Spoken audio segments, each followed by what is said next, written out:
At yan guys, ngayong araw, may panibagong vlog na naman tayo. Rider po ito, decals.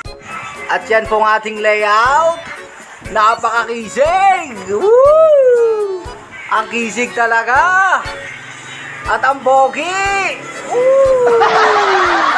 At yan po mga kasulit ang ating kakapitan ngayong araw.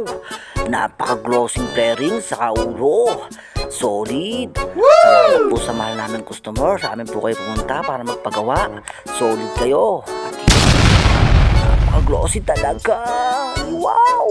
At yan. Napakita po natin ang sticker na ikakabit. Napakakinis. Napakaganda ng print. Napaka-smooth. At kailangan po natin maging pulido ang ating pagkakapit para po magustuhan ng ating mahal na customer. Salamat po. At yan. Maya-maya po ikakapit na po natin para po matapos na po ang ating project ngayong araw. Salamat mga kasolid. At yan, nakapit na namin yung isa.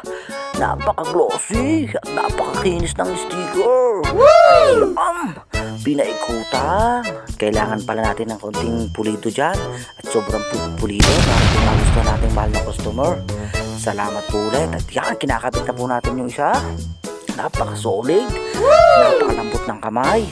Kailangan po natin sa pagkakabit ay samahan natin ng konting pagmamahal para po magandang ating kalabasan nating trabaho mga kasolid. At yan, napakasolidong kamay. At yan po yung sa kabilang gilid, kinakabit na po natin para po matapos na ating project at may bigyan natin sa ating mahal na customer. At yan, napakasolido. Maya-maya lang po itatapusin natin.